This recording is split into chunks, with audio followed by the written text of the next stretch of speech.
State ভিতরে আরও অনেক দূর পর্যন্ত ঢোকা যায়, কিন্তু এখন গভর্নমেন্টের নির্দেশ রয়েছে যে কাজ চলছে। এবং সবচেয়ে মজার জিনিস, এই সময়টা চায়ের ফুল এসছে, যার জন্য চায়ের ফুল আসার জন্য কুঁড়ি এসে থাকার জন্য, যার জন্য ডিস্টার্ব হবে। এখন প্ল্যান্টেশনের টাইম চলছে। এটা ঝাউ নয়, এটা বারে বারে ঝাউ ঝাউ বলে ভুল করছে, পাইন গাছ, ছায়ের মতো দেখতে বলেই। গোপালদারা টি স্টেটে রয়েছি।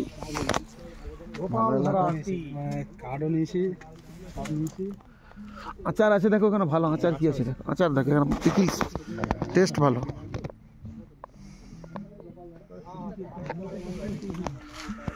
এই দোকান মতো দু একটা রয়েছে, পিকলস। চলো চলো চলো চলো, আর লেট করে লাভ নেই। এদিকে থাকার জায়গাও রয়েছে, হোটেল টোটেল হয়েছে, অনেকে এখানে এসে এখন থাকেন। নিরিবিলিতে থাকতে চাইলে গোপালদারতে এসে থাকা যায়, দার্জিলিংয়ে না থেকে, মিরিকে না থেকে নিরিবিলিতে এলাকায় থাকা যায়।